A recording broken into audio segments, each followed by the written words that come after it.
Chrystus. Szanowni Państwo, czcigodni księża, witam na naszym drugim spotkaniu, na dzisiejszej konferencji, panelu. Witam serdecznie naszych gości, a są nimi ksiądz Grzegorz Śniadok, Instytut Dobrego Pasterza.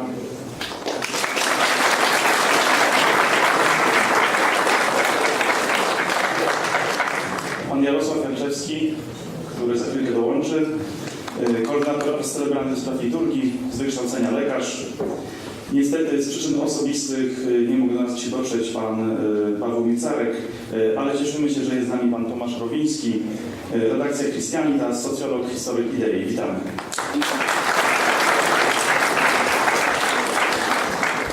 A moderować nasze dzisiejsze spotkanie będzie pani Dominika Krupińska z naszego biura prasowego, której przekazuję głos.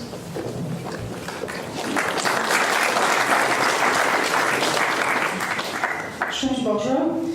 Pierwsza informacja dla wszystkich Państwa jest taka, że będzie można oczywiście zadawać pytania, ale ze względów organizacyjnych, żeby zapewnić płynność i możliwość wypowiedzi dla jak największej liczby osób, poproszę, żeby przynosić je tu na karteczkach, po prostu kłaść w czasie dyskusji i ja je przeczytam i umiejętnie streszczę.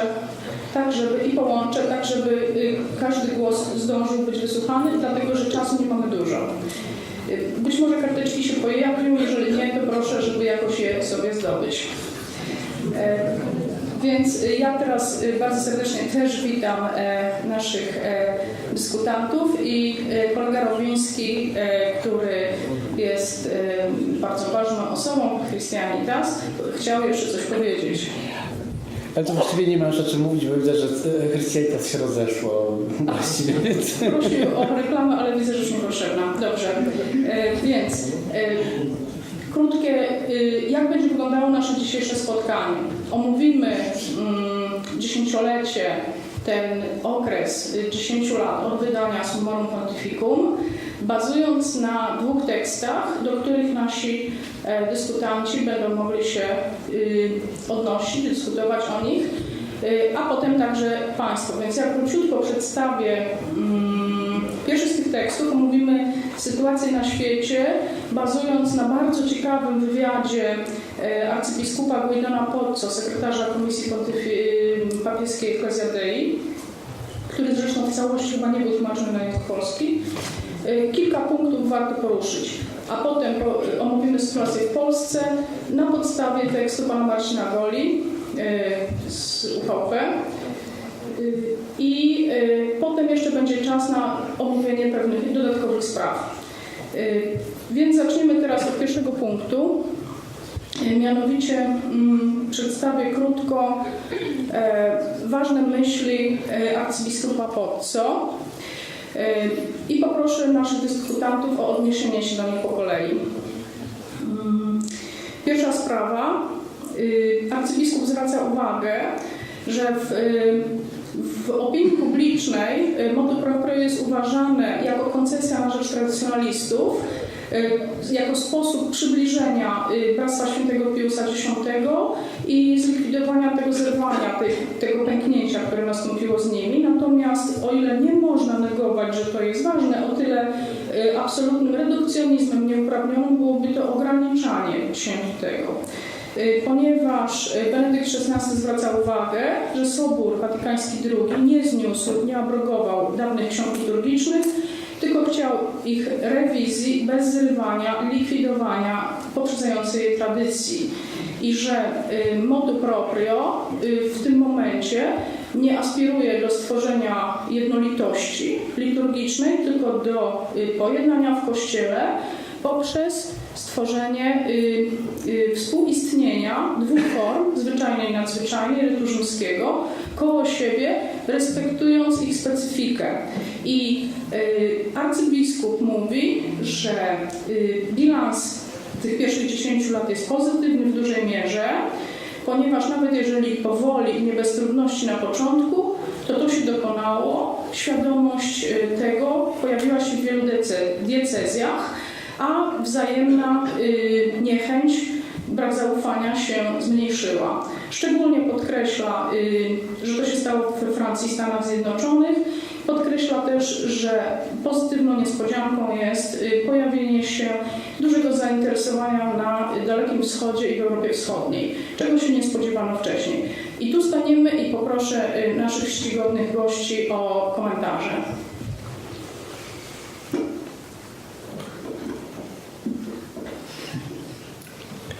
Tak jak to przedstawił arcybiskup Otto, trudno się z tym nie zgodzić, że próba zawężenia tego doniosłego dokumentu do Bractwa Świętego Piotra X jest nieuprawniona, gdyż tak naprawdę największymi beneficjentami tego dokumentu są właśnie wszyscy inni, a nie samo Bractwo, chociaż także przez nich został ciepło przyjęty. Natomiast chciałem zwrócić uwagę, że można na ten dokument patrzeć na dwóch płaszczyznach. Czysto liturgiczno-organizacyjnej, to znaczy w jaki sposób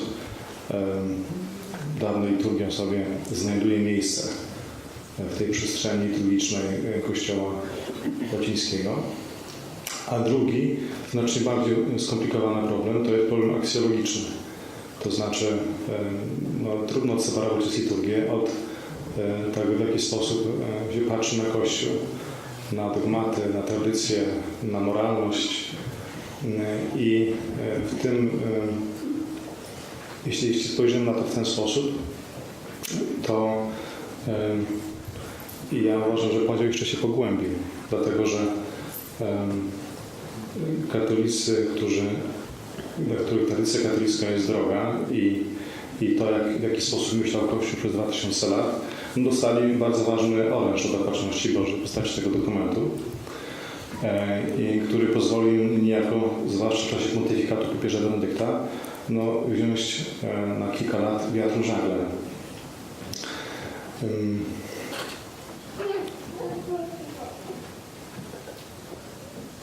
Momencie, przepraszam, ja jechałem bardzo długo i muszę zebrać myśli, żeby dobrze wyrazić swoją myśl.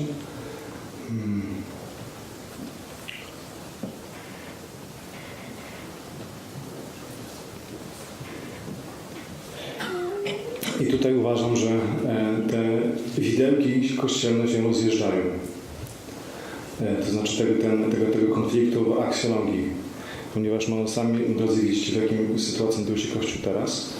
I on oczywiście bazuje na tym, co jest, a ci, którzy bronią tego magisterium wiecznego, korzystają z mory pontyfikum i też bardzo szybko się rozwijają i z tej strony jest to bardzo, bardzo pozytywne, więc zgadzam się z tym, co mówi arcybiskup Otto, jeśli chodzi o te dobre efekty, które on zaobserwował w takim wymiarze czysto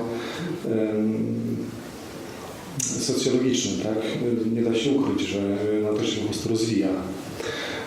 A dlaczego jeszcze przypomniałem sobie ten problem aksjologiczny? Może jedna autorefleksja. Pamiętam dzień 7 lipca 2007 roku, kiedy spotkałem się z moim byłym prefektem, wtedy jeszcze proboszczem, a teraz jednym z biskupów, ordynariuszy diecezji polskich. I on mi wtedy gratulował tego. To był dzień 7 lipca, wieczór, że udało się nam, tak? To znaczy, że on już się ustawiał, tak? Że jesteśmy my, to znaczy ksiądz proboszcz, no i ja, ci, którzy powiedzmy na ten dokument czekali, na to wtedy jeszcze nie wiadomo, co to miało być. Sam osobiście się zaskoczyłem, że aż tak dużo. Liczyłem, że będzie mniej. Zaskoczyłem się bardzo pozytywnie. Natomiast to ustawianie rzeczywistości. Jesteśmy my i oni. I to do dzisiaj, w ciągu tych 10 lat, moim zdaniem, nie zmieniło się. Wręcz uważam, że to się pogłębia, to mówię z doświadczenia czysto kapłańskiego, tak? Rozmowy z moimi kolegami księżmi, którzy gdzieś pracują w parafiach, w duszpasterstwie takim powszechnym.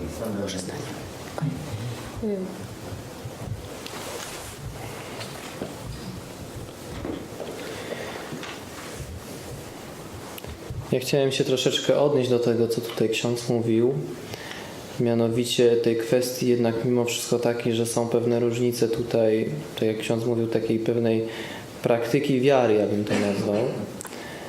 Mianowicie tutaj ksiądz arcybiskup w tej swojej wypowiedzi zwracał też uwagę, to jest bardzo ciekawe, bo jest to tylko pewien mały detal w tej wypowiedzi, ale mimo wszystko to jest istotne. Mianowicie zwrócił uwagę na to, że są pewne problemy z taką, jakby to krótko powiedzieć, współpracą tych grup tradycyjnych, które chcą uczestniczyć w starszej liturgii,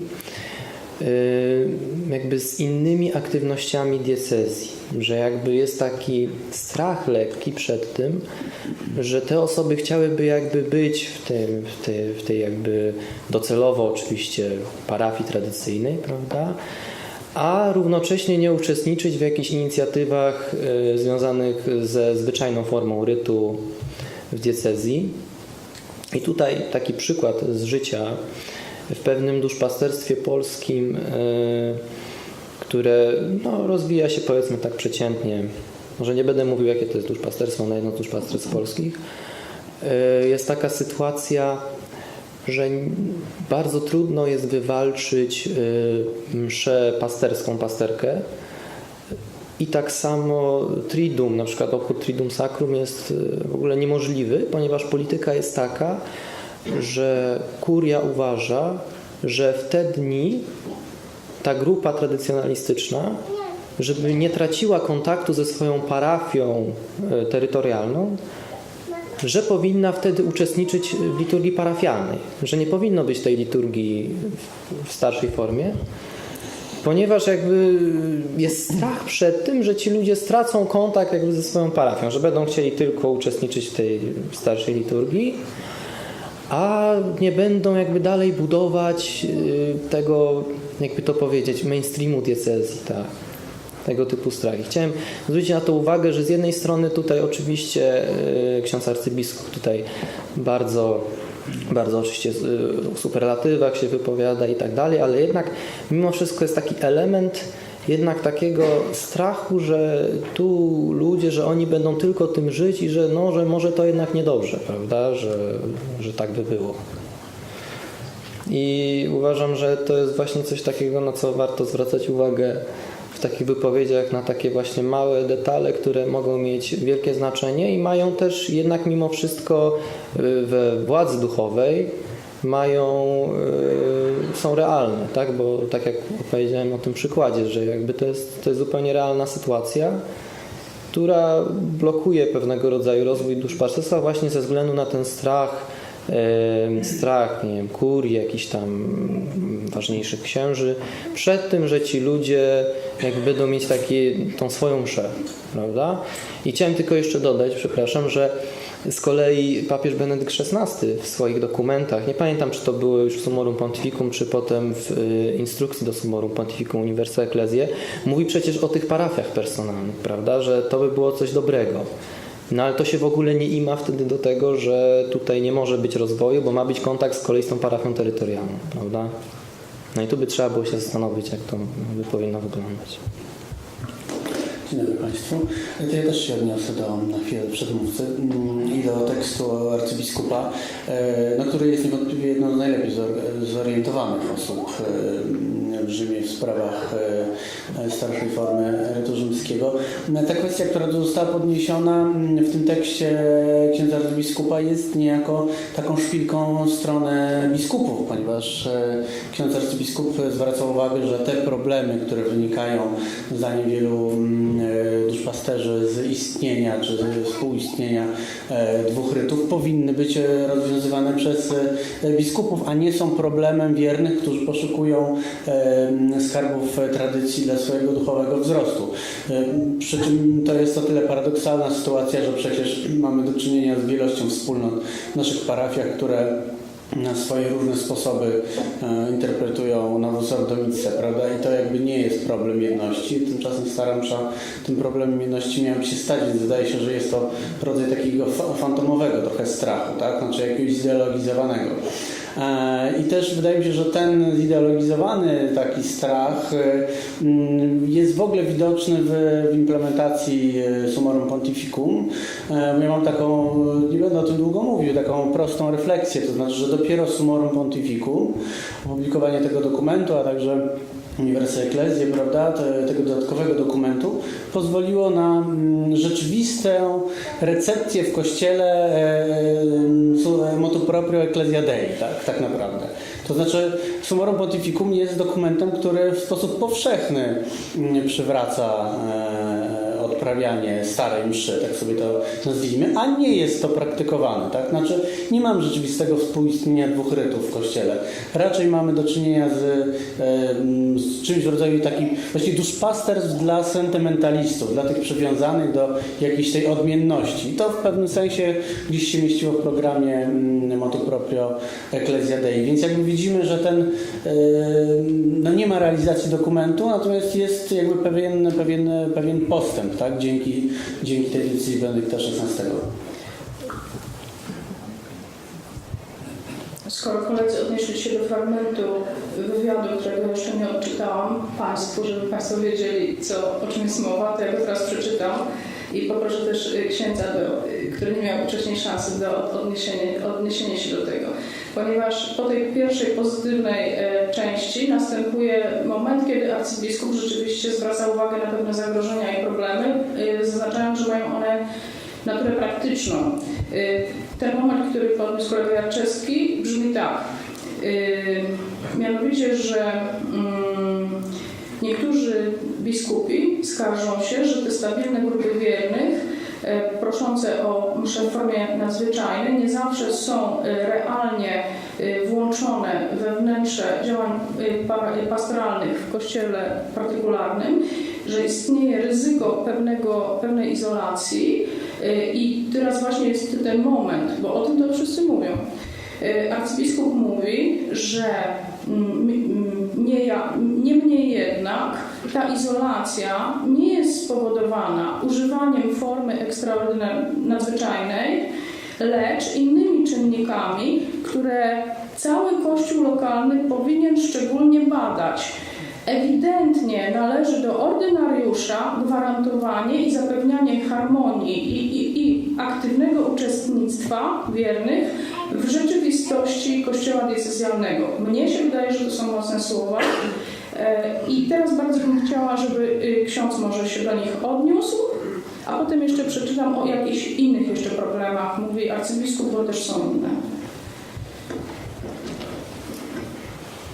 Po części się odniosę już to, co powiedziałem wcześniej, że arcybiskup zauważa, że nie chodzi problem tylko o estetyki, że chodzę na mszę świętą, bo mi się to podoba, bo lubię trochę ładnej muzyki, koncerty i jakąś ładną salę. Tylko problem jest właśnie w wymyśleniu i postrzeganiu Kościoła i tego, co robi, także w przestrzeni pozaliturgicznej. Dlatego jest problem, albo może być problem, że jedni, którzy zaczynają myśleć w ten sposób, jak ich wychowuje liturgia, nawet abstrahując od treści kazań, ale bo liturgia to potem przekłada się na życie. Jak się modlimy, tak wierzymy, tak żyjemy. I potem okazuje się, że to, w co wierzymy i to, jak chcemy żyć pod wpływem tej wiary, jest radykalnie odmienne od tego, co proponują dzisiaj diecezje, jeśli chodzi o zaangażowanie wiernych. Oczywiście w Polsce to jeszcze wygląda różnie, ale na Zachodzie to już to jakieś przybiera formy karykaturalne. I teraz słuszna uwaga, że wierni, którzy zaczynają chodzić na mszę klasyczną, zaczynają myśleć w taki sposób, jak ona wychowuje, zaczynają przyjmować ten punkt widzenia i wrażliwości. Potem okazuje się, że już pozostałe rzeczy, które decyzja proponowała, już jakoś tak zupełnie są niekoherentne, to nie współgra. Nie można jednocześnie być potem sprzeczny ze sobą. Jak ten problem rozwiązać? Ja uważam, że on jest nierozwiązywalny, ponieważ to są na punkcie wyjściowym już się różnimy.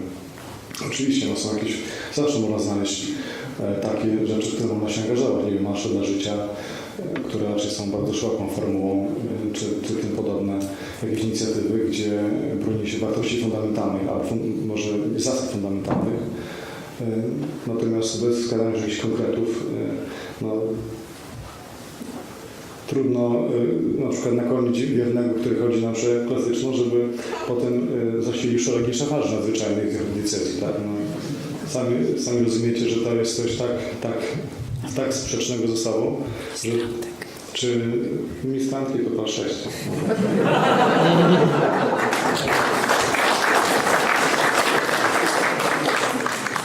Więc ten problem on powstaje automatycznie tam, gdzie pojawia się msza trójdęcka, ponieważ ona wychowuje i zmienia sposób myślenia i patrzenia na to, co jest boskie i układa, zupełnie porządkuje myślenie, a to uporządkowane myślenie powoduje, że wiele rzeczy w tym nieporządku, który panuje na zewnątrz, jest po prostu nie do zaakceptowania. Panowie.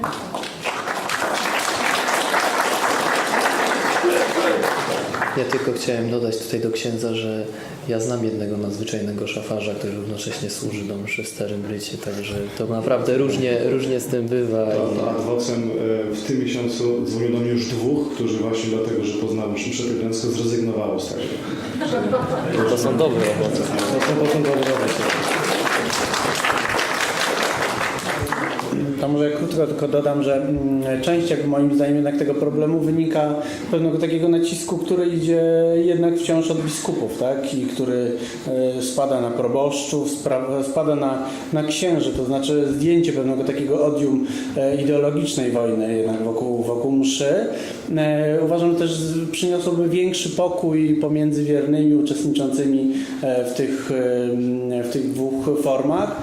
Jakby nie wykluczam tego, co powiedział ksiądz, natomiast wydaje mi się, że jest w tym większe napięcie, takie wynikające z pewnych środowiskowych zaszłości, niż jakby tylko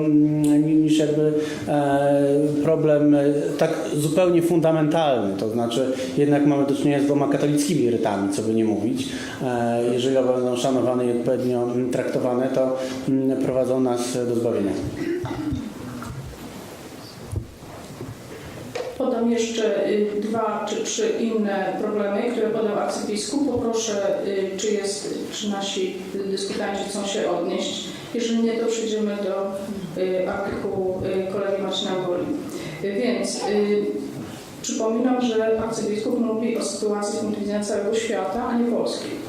Więc on mówi, że jest jeszcze ten problem, że jest brak wystarczającej ilości księży zdolnych do celebrowania mszy według Vetus Ordo i to często powstrzymuje ordynariusza od udzielenia zgody na wszystkie prośby stabilnych grup wiernych, że w niektórych diecezjach w ogóle po prostu brakuje księży, że są też problemy związane z uprzedzeniami ideologicznymi czy innymi uprzedzeniami o charakterze bardziej pastoralnym i jest również problem znajomości łaciny w formacji seminaryjnej. Arcybiskup się wypowiedział, że konieczne byłoby zagwarantowanie nauki łaciny przez cały tryb nauki w seminarium, a nie tylko podczas tego roku wstępnego. Czy nasi dyskutanci chcieliby skomentować, coś jeszcze dodać odnośnie do dalszych elementów?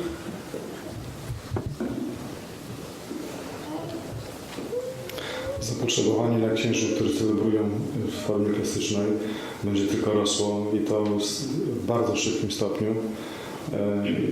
I to jest tylko, że ponieważ wiernik jest jeszcze więcej miejsc celebrowania jest, więc tego się nie da jakoś rozwiązać. Systemowo też trudno to rozwiązać. Na prosty przykład, już bez wymieniania nazwisk, sprzed 2 tygodni 3 przyjechał do mnie z profesorów seminarium, jednej z naszych diecezji, który celebrował mszę świętą swojej parafii, będąc samym rezydentem.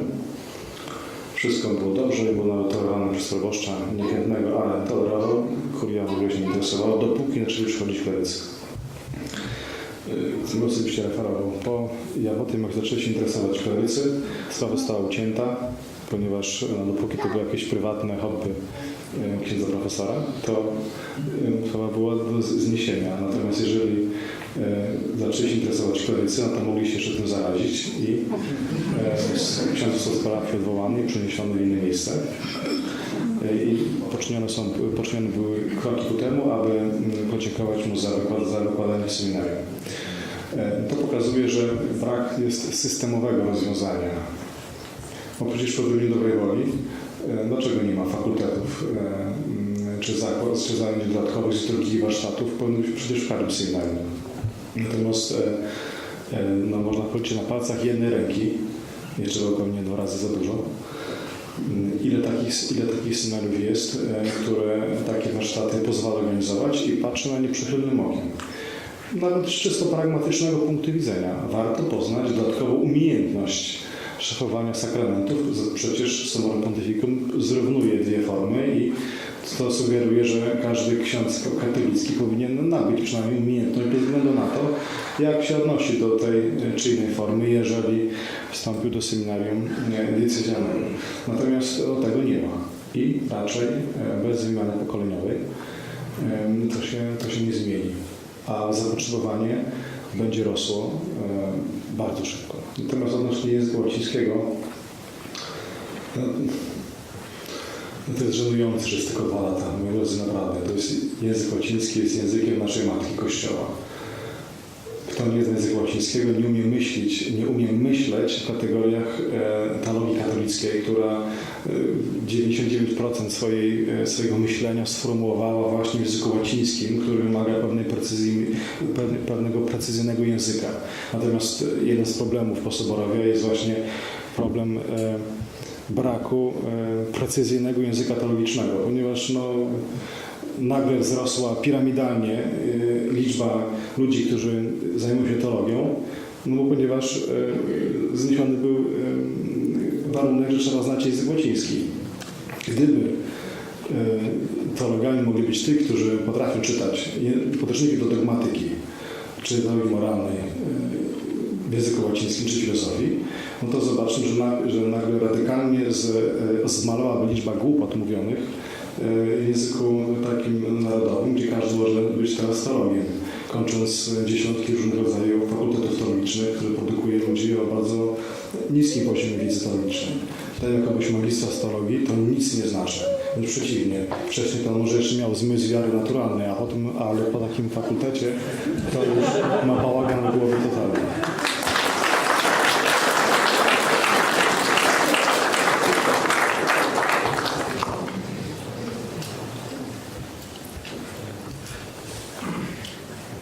Ja chciałem się też odnieść do tego braku księży w diecezjach.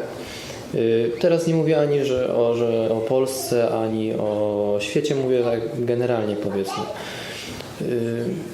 Jestem bardzo ciekawy, znając liczne przykłady jakby znajomych kapłanów, kleryków, ile razy jest tak, że faktycznie w diecezji nie ma kapłana, który umie sprawować mszę świętą trydencką, a ile razy jest tak, że jest taki kapłan, tylko kuria stwierdza, że no niedobrze, że on nie jest właściwie i że lepiej, żeby go nie było, a można powiedzieć wiernym, że nie ma takiego kapłana, prawda? No zdarzają się też takie sytuacje i tutaj no to jest smutne, że bywają takie sytuacje.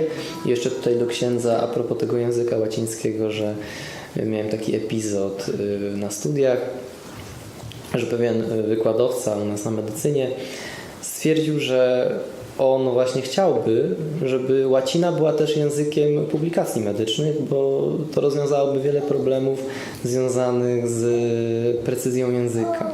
Właśnie, oczywiście to był raczej, wydaje mi się, głos osamotniony. Natomiast no to taka ciekawostka, że nie tylko wśród teologów bywają takie opinie.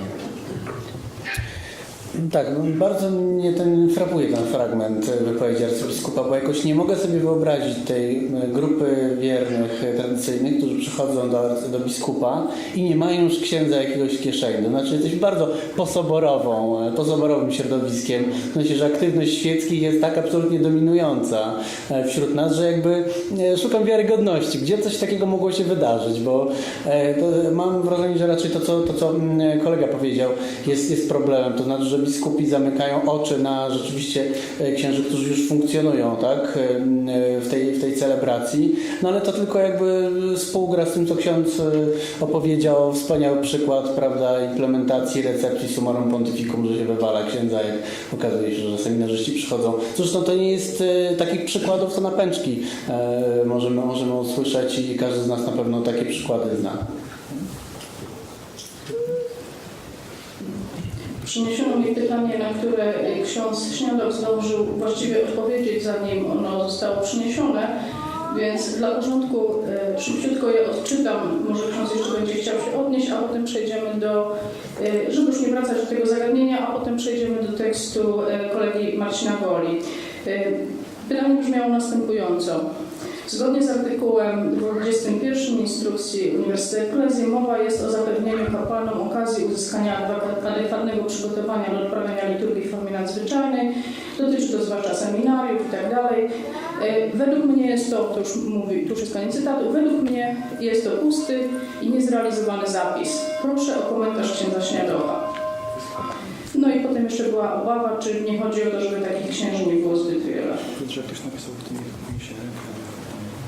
Jeszcze jest prośba od kolegi, że jeżeli ktoś ma pytanie, żeby podniósł rękę, to kolega je przyniesie.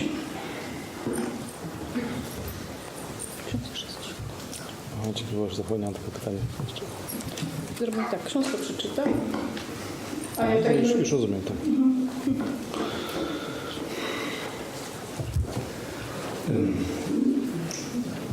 Oczywiście jest taki punkt, żeby zapełnić księży, którzy chcą. No i po to są takie warsztaty. Zobaczcie, że te warsztaty są organizowane przez świeckich.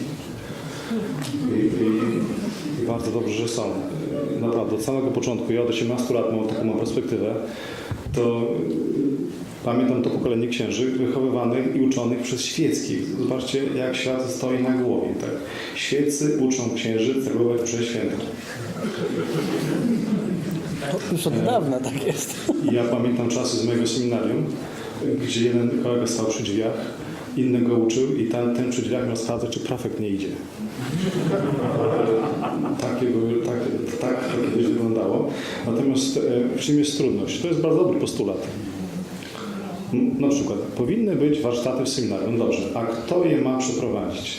Przykład z innego seminarium. Proszę mi wierzyć, to jest prawda. Kleryk mi mówi, mamy nowego liturgista. Przyjechał po studiach. I on na wykładach mówi mi, że Ewangeliarz to jest księga, która pojawiła się po Soborze Watykańskim II wraz z reformą. Podniosłem rękę i mówię, księdza, ale zapewniam księdza, że Ewangeliarz był i w dawnej formie.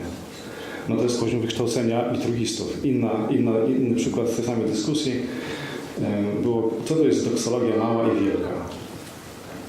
Mało to jest Gloria Patri. No i ten kleryk zwraca, że była kiedyś liturgia kilka razy w mszy świętej, tylko została wyrzucona. Na co się oburzył profesor? Nie została wyrzucona, tylko usunięta. A jaka jest różnica? No bo usunięta została dla dobra. A więc jakie jest dobro z tego, że ileś razy nie chwali się Trójce Świętą w czasie mszy świętej? Nie potrafię odpowiedzieć.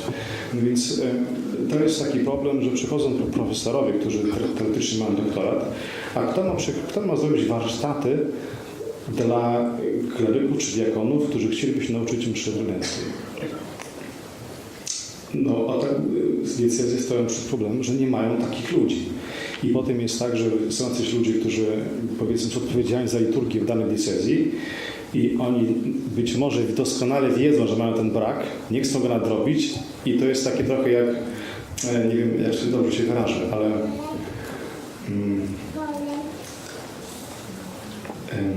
własne ego polegające na tym, że tu przychodzi ksiądz, albo chcą się nauczyć czegoś, czego ja nie potrafię im przekazać, więc ja będę sam to dusił, no bo to jest wyższa półka, do której ja nie jestem w stanie dosiągnąć. I to jest, oczywiście to jest poziom miłości własnej i czasami bardzo zwykłych ludzkich problemów, bez żadnej nakładki teologicznej. No ale trzeba wiedzieć, że mamy, przepraszam, że muszę to powiedzieć, ja sam to słowo tak adresuję do siebie. My od chrztu Polski jesteśmy najsłabiej wykształconym pokoleniem katolickich duchownych w Polsce. I wiele rzeczy trzeba zdobywać, zdobywam ja czy moi koledzy, jak to powiedzieć, intuicyjnie, tak? Szukając, grzebiąc po starych książkach, ponieważ nie było autorytetów, którzy by tą wiedzę mogli nam przekazać z doświadczenia, bo go po prostu nie mieli, bo to jest pokolenie wychowane już bez mszy trydenckiej. Bardzo serdecznie dziękuję księdzu za tę cenną uwagę, która chyba nie mogła nam nie przyjść do głowy bez tego. Zrobimy tak, bo czas leci. Teraz przejdziemy do dokumentu, do tekstu pana Marcina Woli. Ja przeczytam kilka punktów. Poproszę o odniesienie się. Jeżeli zostanie nam jeszcze czas, to wtedy będzie można jeszcze wrócić do tematu, bo widzę, że ksiądz cieszy się największą popularnością wśród autorów pytań. Może się uda to wszystko uwzględnić jakoś. Więc idźmy dalej. Marcin Gola z Una Voce Polonia, czyli organizacji świeckich katolików popierających właśnie tę formę rytu rzymskiego, która zresztą jest organizatorem naszych warsztatów, napisał 5 lat temu artykuł, gdzie podsumowywał plusy i minusy 5 lat. I ostatnio napisał, że zasadniczo przez te kolejne 5 lat nic się nie zmieniło. Wydaje mi się, że troszkę się zmieniło jednak i poproszę naszych dyskutantów, żeby się odnieśli. Mówiąc króciutkie punkty kolegi Goli sprzed 5 lat. 1. Biskupi w Polsce nadal nie wahają się rzucać kłód pod nogi wiernym, którzy zgodnie z Summorum Pontificum proszą o mszę w Starym Rycie. 2. Wciąż nie ma w Polsce ani jednego biskupa, który publicznie wypowiadałby się przychylnie o mszy w Starym Rycie. 3. Klerycy okazujący zainteresowanie Starym Rytem są narażeni na usunięcie z seminarium, a ci, co się zdecydowali wstąpić do seminariów tradycyjnych, instytutów Ecclesia Dei, nie mogą być pewni, że którykolwiek polski biskup pozwoli im pracować w swojej ojczyźnie. 3 punkty, 4 kolejne za kolejnym podejściem. Może teraz. Tak, teraz panowie.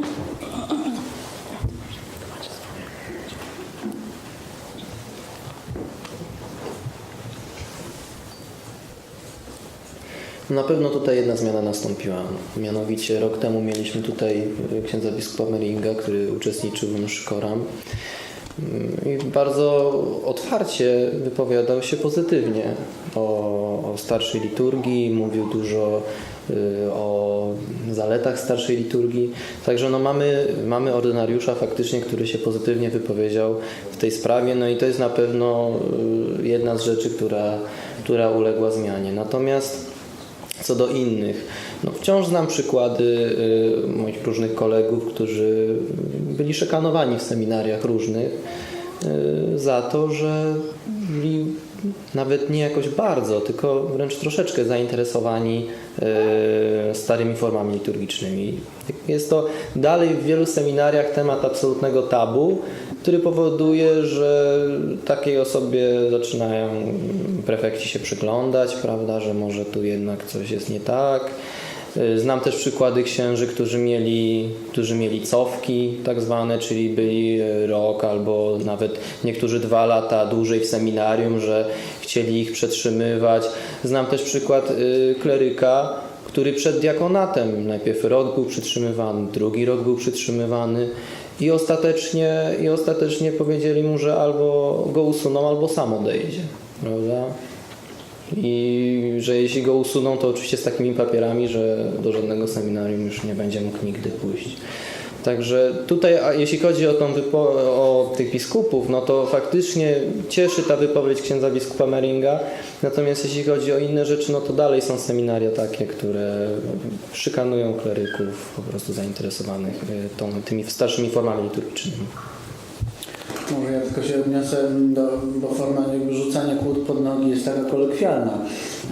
Powiedziałbym, że po prostu Summorum Pontificum nie jest realizowane dalej, tak? To znaczy Kościół w osobach swoich hierarchów nie chce tego dokumentu realizować w taki sposób, jak on jest sformułowany, co nam prosto pisze. No, to nie jest do interpretowania, tylko do stosowania dokument i on nie jest po prostu stosowany, więc jakby w tym sensie no Marcin ma rację, że w tych punktach zasadniczych nic się nie zmieniło, ale z drugiej strony możemy powiedzieć, że prawda, organicznie rozrasta się środowisko, wzrasta ilość mszy, księży prawicowych, ale to jakby się dzieje pomimo i to nie jest nasz punkt odniesienia, bo oczywiście to są nasze starania jako środowiska, natomiast patrząc z perspektywy naszej zbawczej instytucji, no to jest słabo, bym powiedział. Oczywiście być może przez te 5 lat w Polsce, z polskiej perspektywy za dużo się nie zmieniło.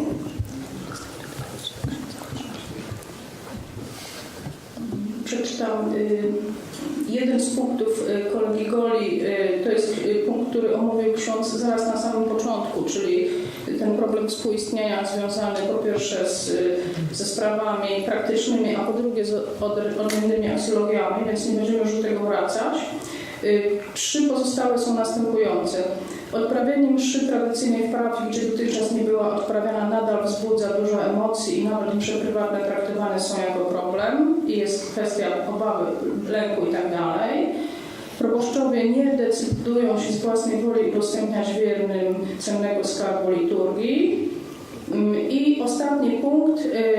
W przeciwieństwie do wielu innych krajów świata, w Polsce nie ma ani jednego kościoła, który byłby przeznaczony wyłącznie dla celebracji w Starym Rycie i duszpasterstwa tych wiernych i że takie podejście utrwala mentalność uchodźcy.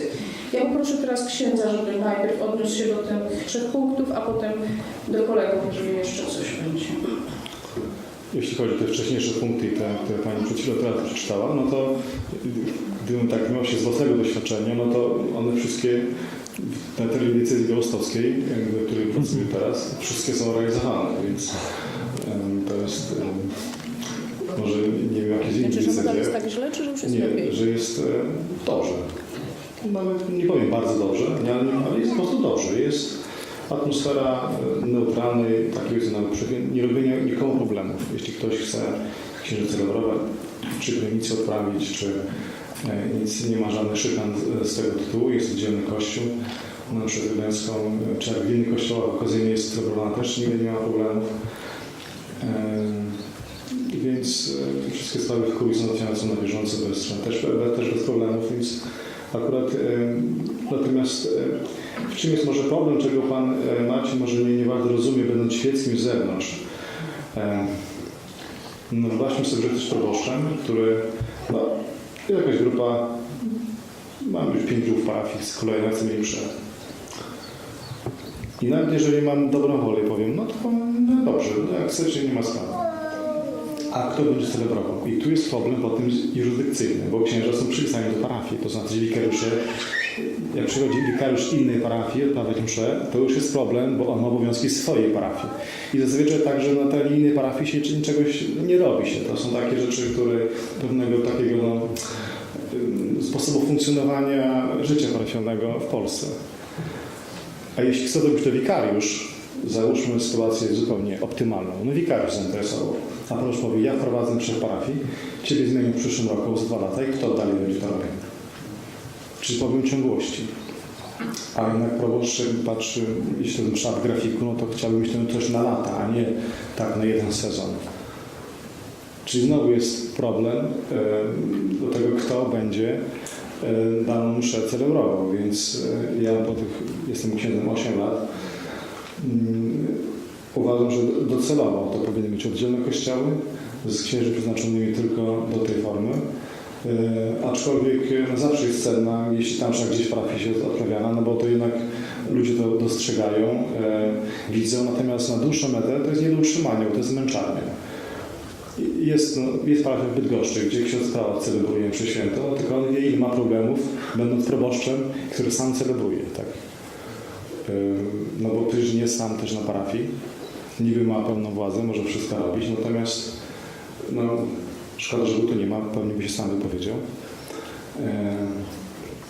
Jeśli nie ma oddzielnego kościoła, tak, gdzie jest wszystko od urządzenia prezbiterium po godzinę mszy świętej dostosowane, nie trzeba zmieniać i sprzątać po sobie. Zobaczcie, to jest przykre, tak?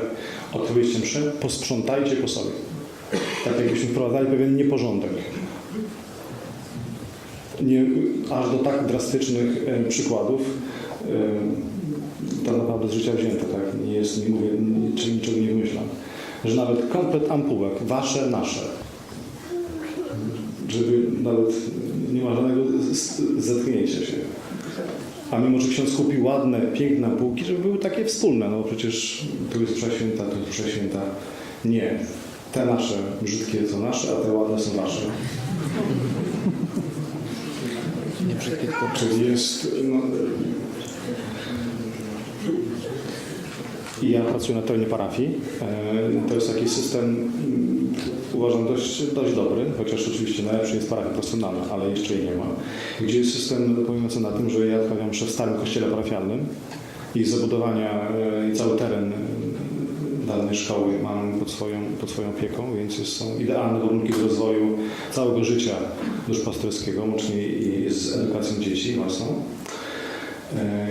A wszystkie sprawy załatwiam w kancelarii, jeśli chodzi o... Nawet ja przychodzę, siadam, na przykład załatwiam swoich wiernych, czy to tako przedmałżeńskie, nie ma żadnego problemu. Nazwałbym go takim modelem złączony, niezmieszany.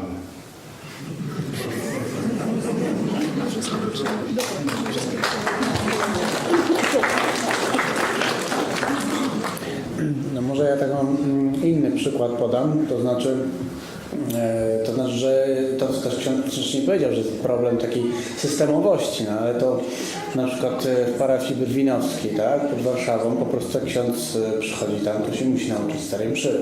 Czy mu się to podoba, czy nie. Jest wola arcybiskupa, że w tej parafii, jak ksiądz przychodzi, to ma umieć odprawiać starą mszę, prawda? Więc księża się uczą.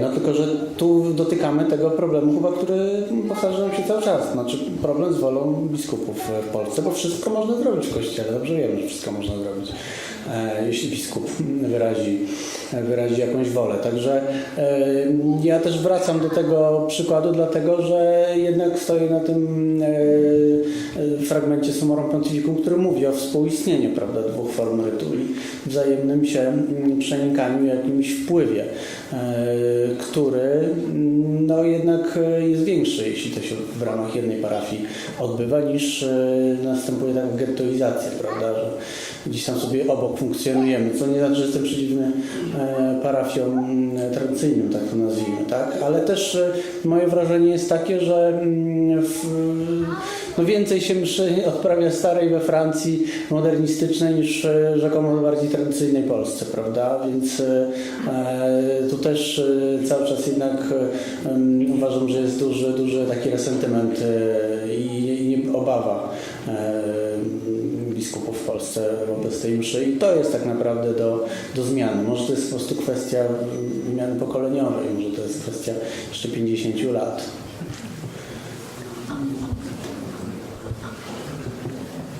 Ja chciałem się odnieść do tego, co tutaj kolega Marcin napisał a propos tych proboszczów, że proboszczowie nie odprawiają i ten mój przykład troszeczkę też jest połączony w ogóle z recepcją dokumentu Summorum Pontificum i też właśnie Ecclesia Dei, ponieważ Summorum Pontificum mówi o tym, że grupa wiernych zgłasza się do proboszcza.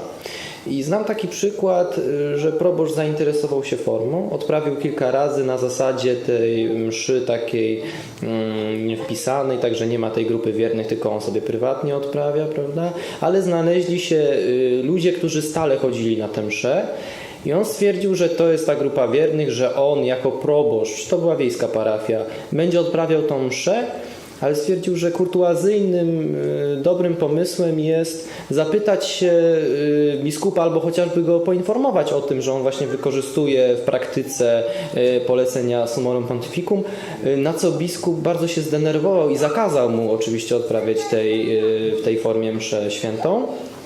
Do tego wykorzystał też takiego, może już nieco dzisiaj na szczęście zapomnianego dokumentu, mianowicie dokumentu Komisji Episkopatu Polski na temat wdrażania motu proprio Summorum Pontificum w Polsce, gdzie była mowa m.in. o specjalnych komisjach egzaminacyjnych, które by badały, prawda, czy księża umieją odprawić, czy znają łacinę, prawda, oczywiście to jest bardzo lakonicznie tam było napisane, więc pod nieznajomość łaciny można podciągnąć naprawdę bardzo dużo rzeczy i ów kapłan została taka komisja powołana w tej diecezji i on był egzaminowany przez tą komisję.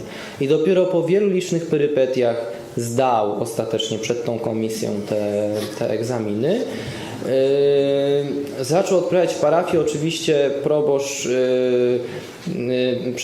biskup zwrócił na to też uwagę, żeby poinformować wiernych, że jak przecież on na przykład odejdzie z tej parafii, prawda, zostanie przeniesiony, to jakby była taka sytuacja, prawda, że zostanie przeniesiony proboszcz, to żeby ta grupa wiernych stabilna, dodam jeszcze, że oni musieli, nie, że ten ksiądz, tylko ta grupa wiernych musiała jeszcze napisać list do tego biskupa, że to nie jest jakby wola księdza, tylko tej grupy wiernych. To też jeszcze miało znaczenie tutaj i generalnie ta grupa wiernych, że miała zostać poinformowana o tym, że jak on zostanie przeniesiony, to oczywiście ta msza prawdopodobnie zniknie, no bo nie można zmusić tego kolejnego księdza, żeby on w tej formie odprawiał i niestety epilog tej opowieści jest taki, że po licznych szykanach ten ksiądz po prostu rezygnował z odprawiania w starszej formie, gdyż był zmęczony tą ciągłą walką o to, żeby móc odprawiać, a przypomnę, że zaczęło się tylko i wyłącznie od tego, że on w celach czysto kurtuazyjnych, bo summorum pontificum przecież nie wymaga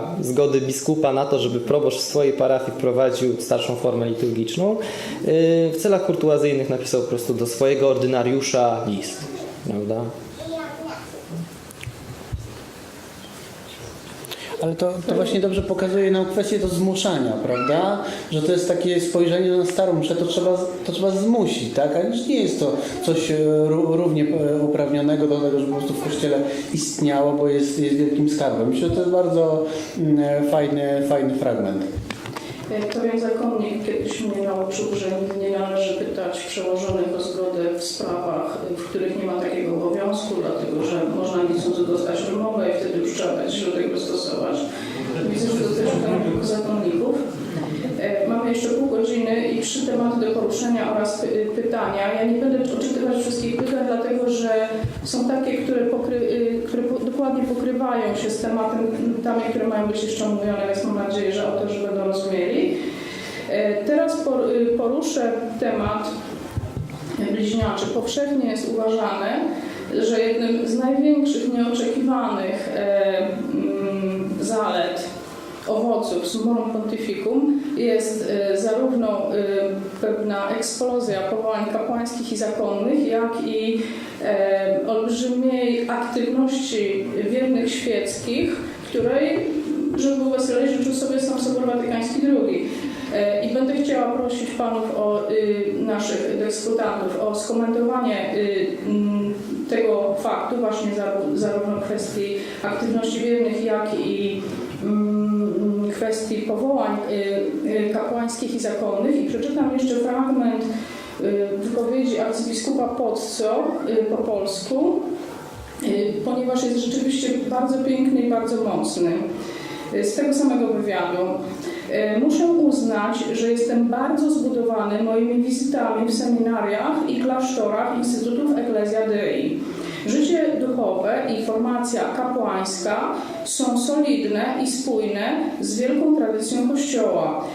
Oznaką ich witalności i ich młodości jest ciągły wzrost liczby ich powołań do kapłaństwa i życia konsekrowanego, tak męskiego, jak i żeńskiego. Trudności, które były na początku, po pełnym rozpoznaniu kanonicznym instytutów przez Kościół w 1988 roku, dzisiaj już zostały całkowicie przezwyciężone. Czyli, krótko mówiąc, wierni świeccy i kapłani zakonnicy.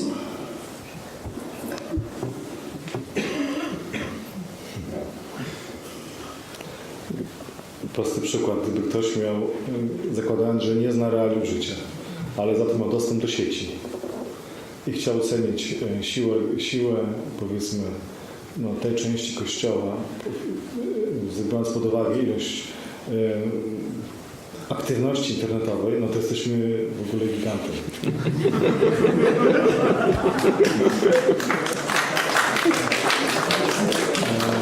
Jesteśmy organizacją gigantyczną, sieciową, dobrze skomunikowaną i zorganizowaną. Myślę, że to jest, nie ma drugiej takiej organizacji. Ale to najciekawsze jest to, że nie jest to organizacja, która się sama zrzesza, tylko po prostu to jest taka więź duchowa, która się sama wytwarza. Ktoś jedzie za granicę, szuka sobie na Wikimedia, gdzie jest msza święta najbliższa trydencka, bez względu jaki to jest państwo, nie wiem, Francja, Hiszpania. Zajeżdża tam, jest na trydencka, okazuje się, że tam jest kupa turystów też, którzy zrobią dokładnie to samo i wchodzi na taką mszę. Czuje się tak jak u siebie w duszpasterstwie czy w parafii, a za to czuje się wspaniałą atmosferę to właśnie tej jedności katolickiej, bo okazuje się, że ci ludzie, którzy też naokoło to odnaleźli, albo tam przychodzą na bieżąco, ma się z nimi więcej, ma się mnóstwo rzeczy wspólnego, mimo że to są ludzie innej narodowości, innego języka. To jest katolicyzm. To właśnie było, a właśnie znikło. Natomiast teraz pojawia się w sposób niezwykle intensywny, jeśli ktoś miał okazję coś takiego przeżyć, co bardzo życzę. Natomiast to jest oczywiście doskonały wynik tego pontyfikum, że powstaje mnóstwo inicjatyw. Już każdego roku zobaczcie nowe organizacje, nowe fundacje, nowe pomysły, nowe stowarzyszenia, nowe miejsca mszy, każdy nowe miejsca mszy ktoś musi zorganizować, więc to wymusza na wiernych siłą rzeczy, przerzucone jest na nich, musicie wszystko załatwić, chyba że jest taki bardzo partyjny ksiądz. Takich też nie brakuje, no ale a na czym to jest jedno i najczęściej jest to jedno i drugie, no to jest wspaniałe owoce, tak? Myślę, że tak już się nie da zatrzymać, tak? Ani tego zakopać, ani udawać, że tego nie ma, bo to się po prostu rozrasta pod każdym względem, łącznie z demografią.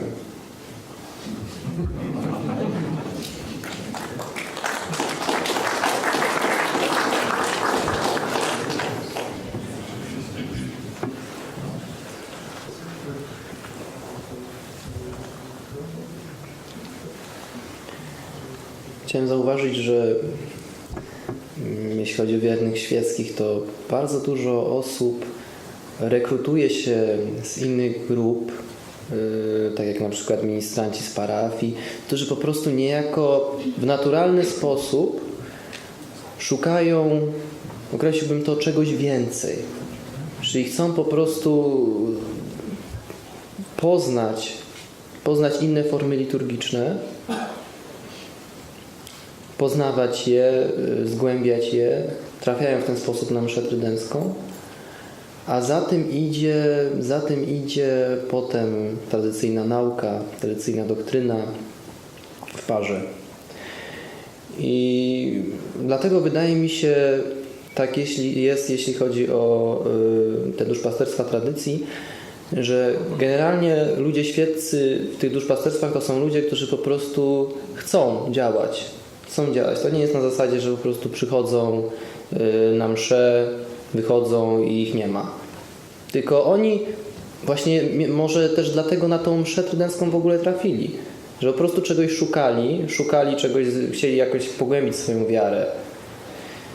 I trafili na tą mszę trydencką i jakby z uwagi na to, że właśnie są to ludzie aktywni, którzy poszukiwali tego, to również są aktywni potem na tej mszy trydenckiej, jak już poznali. Tak? Przede wszystkim mam to oczywiście na myśli ministrantów, ale też nie tylko, też śpiewaków, prawda, oczywiście.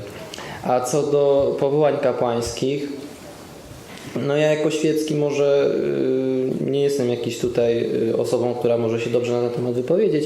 Natomiast wydaje mi się, jak patrzę po moich znajomych, kapłanach, klerykach, że po prostu miejsca takie jak tradycyjne instytuty, też tradycyjne zakony, które się teraz bardzo intensywnie rozwijają, po prostu pozwalają, to są takie miejsca, gdzie faktycznie można być kapłanem albo zakonnikiem. Po prostu w 100% tego słowa znaczenia. I dlatego mają tyle powołań.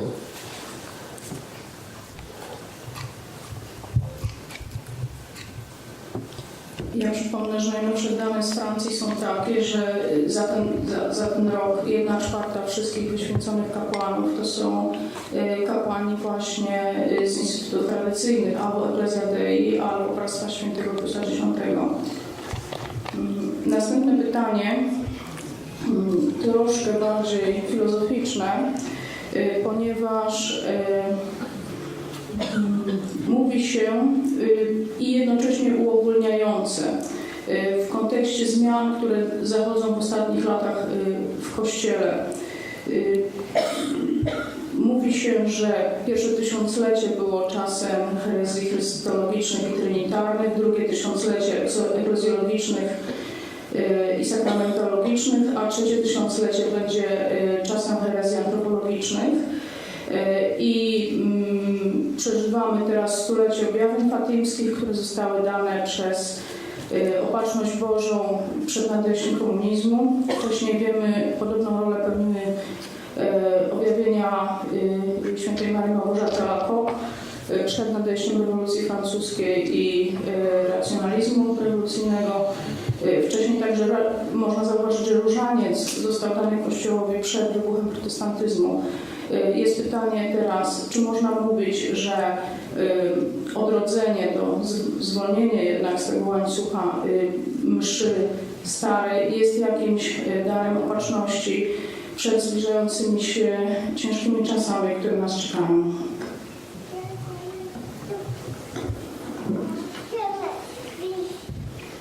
Bardzo ciekawe spostrzeżenie. Jeśli tak przyjąć, to tak. Moim prywatnym zdaniem tak dokładnie jest. To jest koło ratunkowe opatrzności na trudne czasy, abyśmy mogli, no właśnie, być podłączeni do mistycznego kościoła, który jest niezmienny, tak? który trwa w ciągu od momentu śmierci naszego Pana Jezusa na krzyżu i otwarcia Jego boku, gdzie się narodził Kościół, aż do dzisiejszego dnia. I można się pokusić takie porównanie, że to jest taki dar opatrzności, ale w związku z tym można wyprzedzić kolejne pytanie. Możemy być pewni jego prób ograniczenia, czyli zabrania nam tego, ponieważ gdy patrzymy na to w kategoriach starcia siły dobra i zła, czyli ciemności i światła, no to wiadomo, że to, co jest najbardziej teraz blaskiem bije, to trzeba to przygasić. Jak rozmawialiśmy o tym pytaniu wcześniej, zapytałeś tak konkretnie, czy stara msza pozwoli przetrwać zachodniej cywilizacji chrześcijańskiej. To było następne. I czy pozwoli jakby przenieść dziedzictwo, prawda, katolickie. Ja myślę, że na tą pierwszą część, no to już mnie pominiesz, wiesz, w następnej rundzie, że na tą pierwszą część odpowiedź brzmi tak, że nie w sensie powszechnym, nie sądzę. Natomiast w sensie pewnej cywilizacji chrześcijańskiej w diasporze to jak najbardziej. Natomiast co do drugiej rzeczy to oczywiście, tak? To znaczy mam takie przekonanie, że to, co często mówimy o cywilizacji chrześcijańskiej, to właśnie wyradza się w rodzinach, małych wspólnotach, parafiach, w tych miejscach, gdzie po prostu wiara jest żywa i katolicka. Ja myślę, że takim momentem krytycznym dla mszy, który często wraca mi w pamięci, jest takie świadectwo jednego z opatów Fongombo z lat 70., który bodajże w 76 roku opat Domrua odwiedził Martę Robin, która jest taką postacią we Francji bardzo czczoną, chociaż też z różnych względów kontrowersyjną, tak? Ale można powiedzieć, że nabożność do jej męczeństwa, takiego do życia i pobożności łączy Francuzów. I Marta w tym roku 76 powiedziała, że dekada nie minie i msza wróci, tak? A to były takie najgorsze czasy, kiedy można powiedzieć, że Fongombo zostało przymuszony do nowego mszału, tak, na krótki czas. I wydaje mi się, że ona zobaczyła coś, co jest teraz naszym udziałem, tak? To znaczy, że ten powrót mszy, to co my teraz widzimy, to jest początek czegoś, co będzie o wiele, wiele większe w przyszłości, nawet jeżeli Kościół będzie o wiele, wiele mniejszy, tak? Więc tak, jeśli Twoja bogata perspektywa, taka wiesz, historyczna jest trafna, to myślę, że jakby odzyskaliśmy największy skarb, który teraz nas będzie ciągnął aż do końca czasów.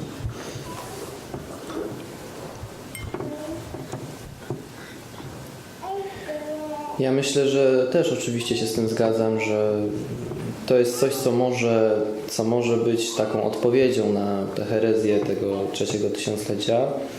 Szczególnie chciałem zwrócić uwagę na to, że zawsze z mszą, niejako za tą starą mszą, idą też inne rzeczy, idą pewne tradycyjne wartości, idzie tradycyjna doktryna, idzie nawet pewnego rodzaju tradycyjna estetyka, tak? Pewnego rodzaju piękno.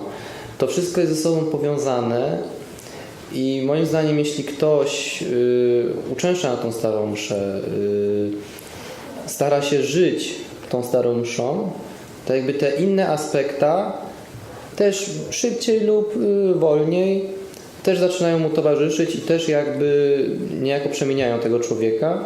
I dlatego zdecydowanie tak uważam, że ta stara msza jest takim czymś właśnie, co może niejako tą naszą cywilizację chronić i też blokować niejako te teraz agresywne ideologie, które chcą jakby uderzyć w te wszystkie tradycyjne wartości.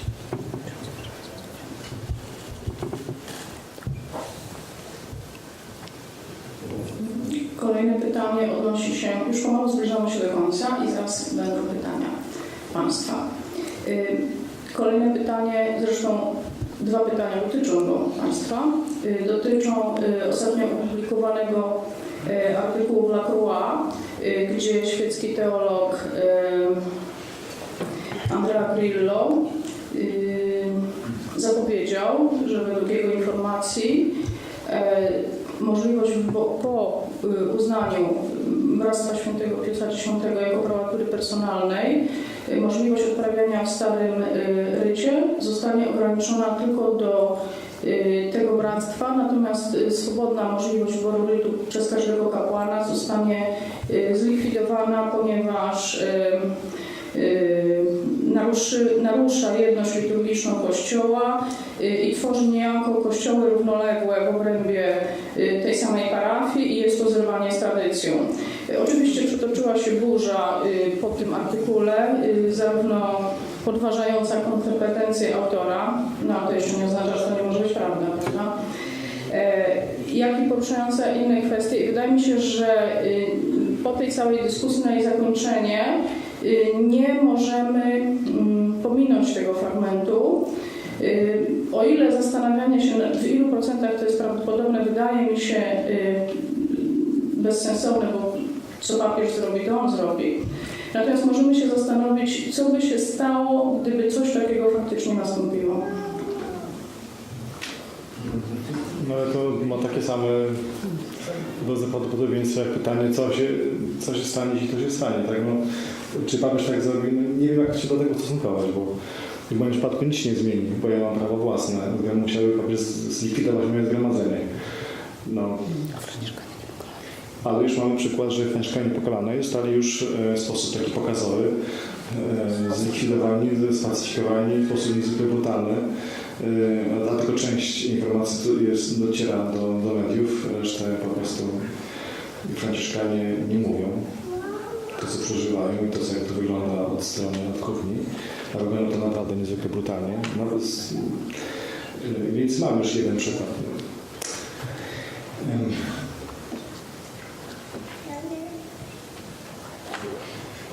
Powiedziałem już wcześniej, że będzie próba ograniczenia. Będzie, ponieważ zło nie cierpi dobra i będzie próbować tę reakcję, a my jesteśmy reakcją, tak? Więc z zaprutymi karłami reakcji. Trzeba będzie nas zgnieść, więc nasz szybki rozwój jest niejako zmartwieniem dla tych ludzi, którzy już są po ciemnej stronie mocy. A takich ludzi jest bardzo dużo. Nie zdawajcie sprawy, jak dużo ludzi w sutannach różnych kolorów jest po drugiej stronie. Świadomie bądź nieświadomie. Niemniej jednak reakcja na dobra jest alergiczna i niejako, jakby to powiedzieć, instynktowna. Więc ktoś cię nie lubi, chociaż cię nie zna, a tylko dlatego, bo ty jesteś po drugiej stronie sporu aksjologicznego, a tak naprawdę między dobrem a złem. Bo jeżeli duża część duchowna, tak, wyznaje herezje antropologiczne, tak, czyli na przykład akceptuje homoseksualizm, no to wiadomo, że my tego nie akceptujemy, więc automatycznie będziemy poza naraz siłą rzeczy wypychani. I te koncesje będą próbowane ograniczać, bo my samym swoim istnieniem zwalczamy taki punkt widzenia. Więc jak postawimy po drugiej stronie barykady. Już raz mieliśmy próbę ograniczenia, to jest, nie wiem, czy ta informacja do Was dotarła, ale byli także biskupi, którzy w swoich seminariach na prośbę, byli tacy, na prośbę diakonów wyświęcali ich według starego pontyfikału.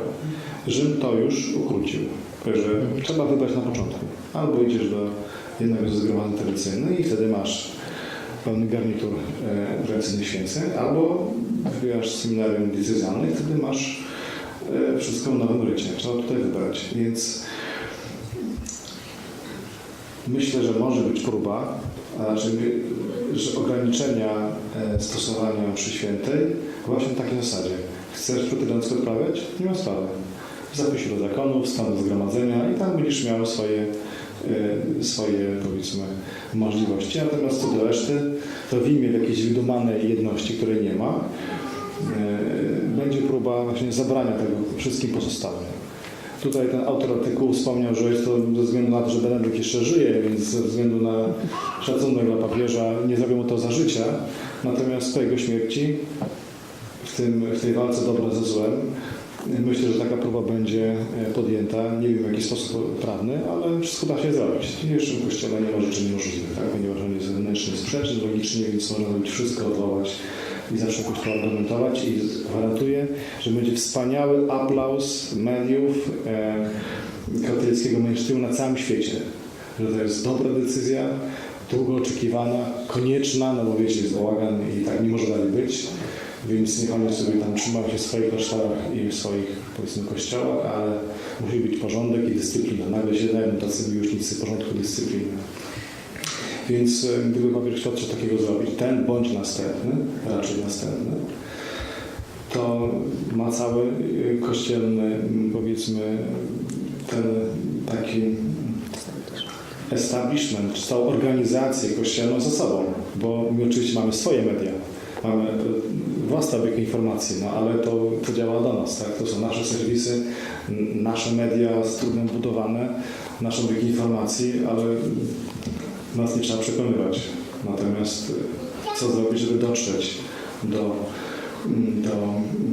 do reszty? No dam prosty przykład odnośnie mediów. Spotkanie z biskupem częstochowskim po wizycie, po obchodach Summorum Pontificum w Rzymie, to raz do roku są tam jakiś zjazd Summorum Pontificum w Rzymie. No i w zeszłym roku chyba był też list papieża, taki neutralny, czysto kurtuazyjny tekst, natomiast on został w niedzieli bardzo negatywnie, czy odwrócona została myśl papieska jako krytyka właśnie, że to w ogóle jest. No i było spotkanie z dziennikarzami biskupa i biskup właśnie mówi, że proszę, jak sprawy kościelne są źle w tych mediach rządowych przedstawiane, że to jest w ogóle skandal, że to jest w ogóle niski poziom dziennikarstwa, że to... No i jeden z osób wstał i dał ten przykład. Mówiąc, ja byłem wtedy w Rzymie, słyszałem ten list, czytam artykuł w niedzieli i to jest żenujący niski poziom dziennikarstwa. A na co biskup? No cóż, no musicie walczyć o swoje.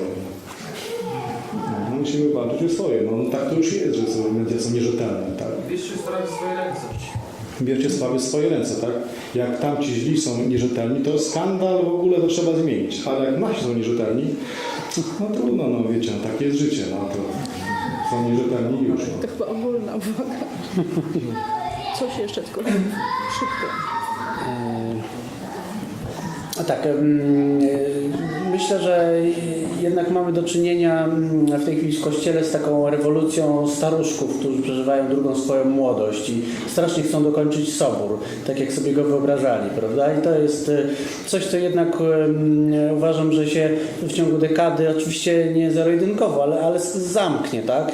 Będzie to zamknięcie pewnego okresu. Druga rzecz, jeśli nam się wydaje, że w Kościele nie ma, w Europie nie ma kościoła podziemnego, jeśli ktoś tak myśli, to nie jest to prawda. To znaczy klerycy w Niemczech, którzy na przykład odwiedzają tradycyjne przeorazy Silver Stream, mówią, że po prostu muszą na egzaminach mówić herezje antropologiczne, nomen omen, żeby w ogóle być dopuszczonym do święceń. I ukrywają swoją prawdziwą wiarę katolicką przed swoimi biskupami i wykładowcami po to, żeby dojść do święceń. Oczywiście w czasie wakacji odwiedzają takie miejsca właśnie, jak chodzi o Silver Stream, czy tradycyjne opłactwa benedyktyńskie.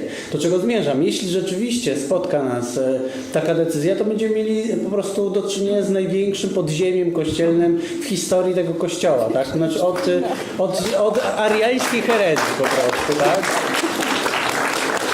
Absolutnie sobie nie wyobrażam, tak, żebyśmy porzucili tą mszę, która po prostu została nam tak przypieczętowana w Summorum Pontificum, że od tego nie ma odwrotu. Od tego nie ma odwrotu, tak? Więc to wydaje mi się, że po prostu będzie, jeśli coś takiego się wydarzy, no to będzie po prostu kościół podziemny w Europie, ale to będzie przejściowe. To będzie coś jak mijające herezje, które próbowały zdominować kościół i cieniem przysłonić jego chwałę i to po prostu przeminie, a msza zostanie.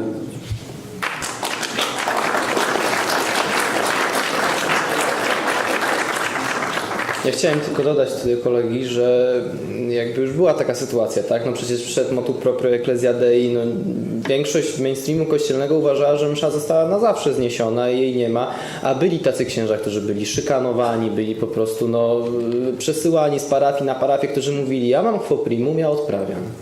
Nikt mi nie zabroni tej mszy.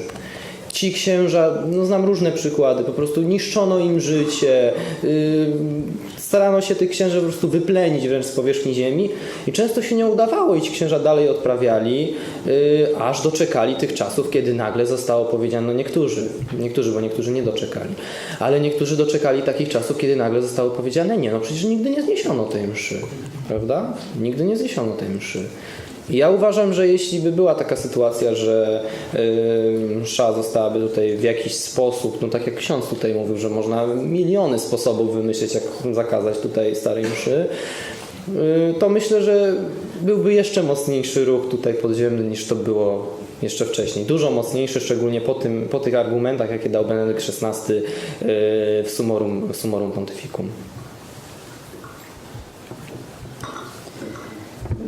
Ponieważ byłoby zupełnie nie po katolicku, gdybyśmy spóźnili się na liturgię z tego powodu, że gadamy, dlatego trzeba naprawdę pilnować czasu. Mam 8 pytań i żeby przyspieszyć takich, które nie zostały jeszcze uwzględnione, przeczytam je wszystkie naraz i nasi dyskutanci szanowni będą mogli się odnieść ad libitum do tego, co uznają za najważniejsze, tak żeby w ciągu, powiedzmy sobie, 7 minut wszystko zakończyć. Sprint, to sprint. Dlaczego, pierwsze pytanie, ja przepraszam, ja źle widzę. Dlaczego w Polsce nie ma tradycyjnych zgromadzeń? Czy jest szansa, że powstaną i nie będzie trzeba tułać się po obczyźnie? Zostałem wyrzucony z seminarium właśnie za przywiązanie do tradycji.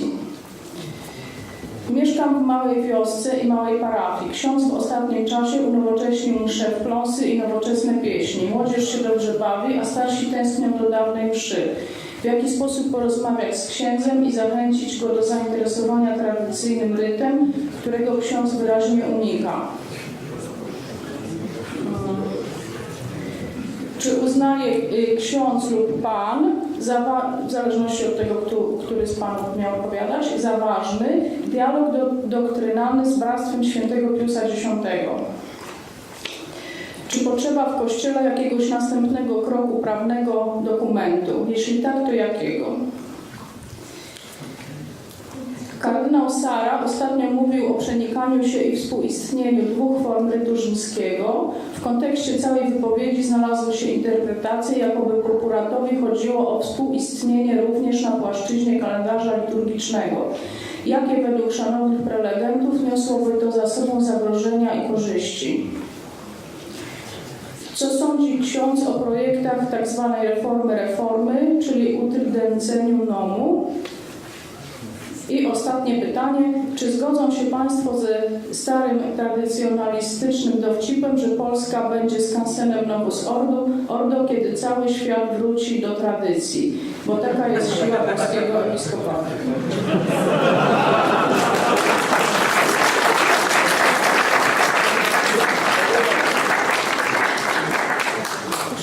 Mamy 8 minut, tak?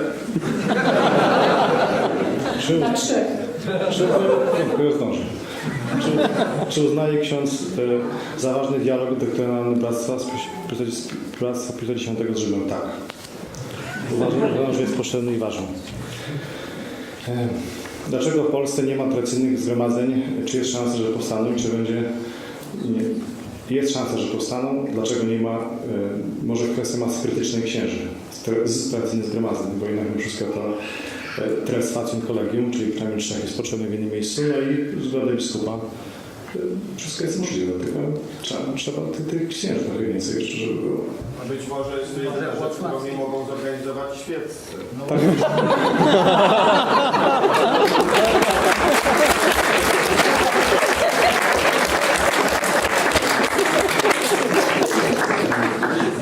Pana komentarz był niezwykle trafny co do tej sprawy. Czy zgadza się Pani ze starym dowcipem, że Polska jest klasem nous ordo? Tak będzie. Co sądzi ksiądz o projekcie tak zwanej formy reformy? Zawsze patrzę przychylnie. Wszystko, co przybliża nas do prawdy i podnosi kult prawdziwego Boga, należy wspierać wszędzie i zawsze. Dlatego zawsze przychylnie patrzyłem i będę patrzył i mam serdecznych przyjaciół, księży, którzy celebrują msze w parafii jak umieją i staram się to jak najbardziej przybliżyć do tradycji i chwała im za to. Mieszkam w mojej wiosce, w parafii. Na trudniejsze pytanie, nie wiem, co należy zrobić. Sytuacja jest Bardzo ciężko. Jeśli ktoś jest... Arystoteles Święty Tomasz mówi, jeżeli ktoś błądzi co do zasad podstawowych, jest nieuleczalny. Tutaj się wydaje, że mamy taką sytuację. Cud. A to przecież dla katolika nic specjalnie jakiegoś zimnego, prawda? Przykład. To, co pardon Marcin Gola też kiedyś zauważył, że nie spotkał się ani razu z grupami, z którymi on miał kontakt, którzy będąc zdeterminowanymi nie osiągnęli celu, które sobie postawili, to znaczy, że może była msza trydencka w jakiejś tam ich racjonalnej odległości od domu. Ani razu. Ja znam przykład grupy diecezji siedleckiej, która starała się chyba za 2 lata. Tam, wiecie, biskup był z pewnej takiej organizacji bardzo zaproszonej w kościele. Biskup w zeszłym roku mówił o ten temat, tutaj siedząc. I oni podjęli decyzję, że będą pościć, bo już byli zdeterminowani. I na zmianę grupa się zebrała i sobie dni postne. I proszę bardzo, Rzym zmienił biskupa.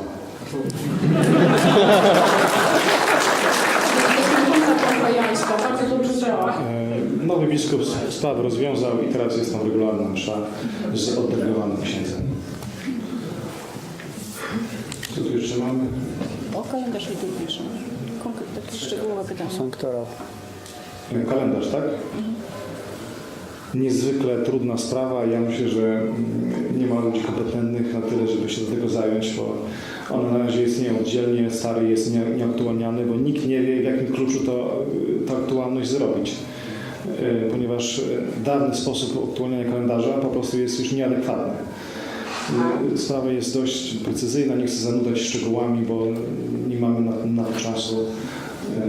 To taka już z dziedziny komputystyki i pewnego roztropnościowego działania, ale to może dobre pytanie, ale nie na dzisiejszej konferencji czy spotkaniu. I czy potrzeba w Kościele jakiegoś następnego kroku prawnego, dokumentu?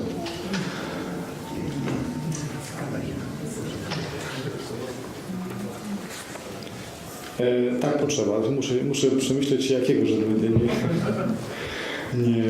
A z drugiej strony my drodzy mamy tyle tych dokumentów, Właśnie tak. że nie ma czasu tego czytać. To jest wielu moich dobrych proboszczów znajomych, którzy nawet kapel nie otwierają, bo to się nakładają programy episkopatu z programem diecezjalnym, jeszcze innymi. Nigdy nie drukowano tyle ton makulatury na chytrowym papierze. Księża tego nie czytają, nie są w stanie tego przerabiać. A jedyna lektura najczęściej sprowadza się do kartkowania niedzieli czy kościoła niedzielnego między mszami i czekają na zbieranie tacy. No to tak wygląda kontakt z doktryną, bo przecież obserwatora romanu nikt nie czyta, bo ma tylko korowe okładki, w środku same małe literki, to jest, tego się nie da czytać. No to tyle, jeśli chodzi o te pytania. Ewentualnie nie do szczegółowych, ale też prywatnie.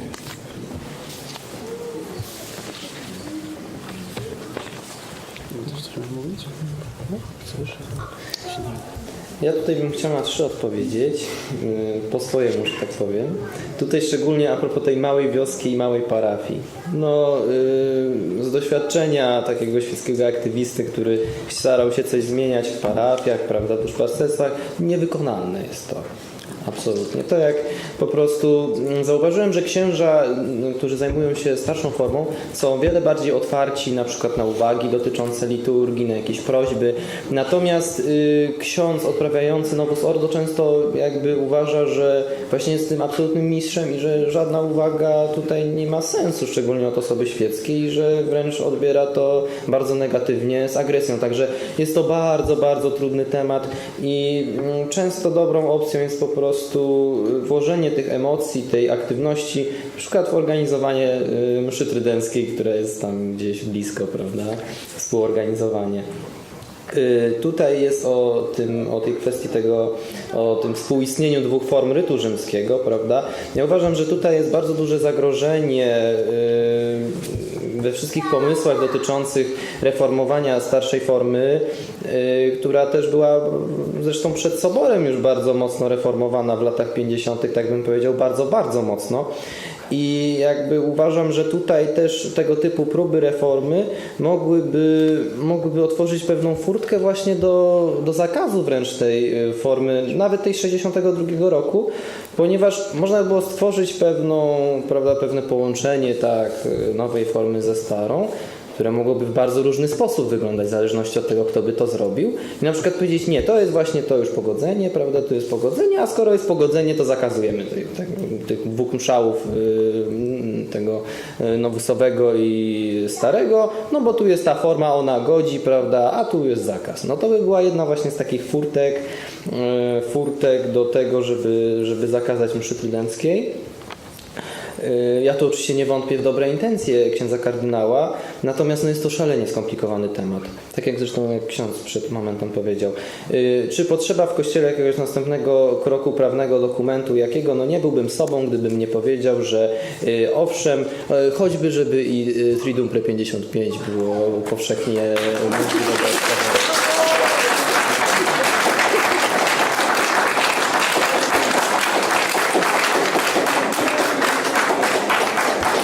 Dokument to potrzeba specjalnego dokumentu precyzującego Amoris Laetitia.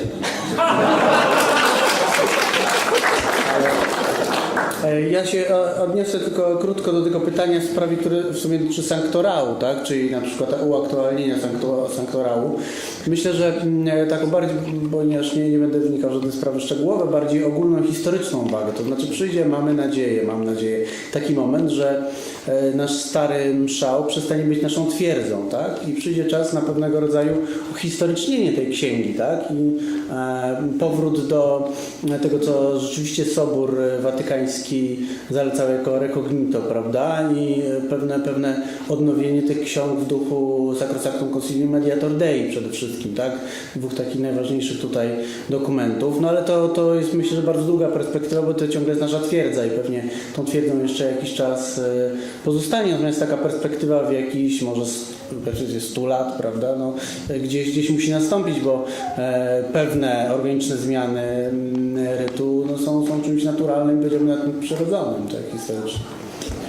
I tu ja ad vocem do tego, co tutaj Pan powiedział przed chwilą, to będzie zakończenie dzisiejszego spotkania.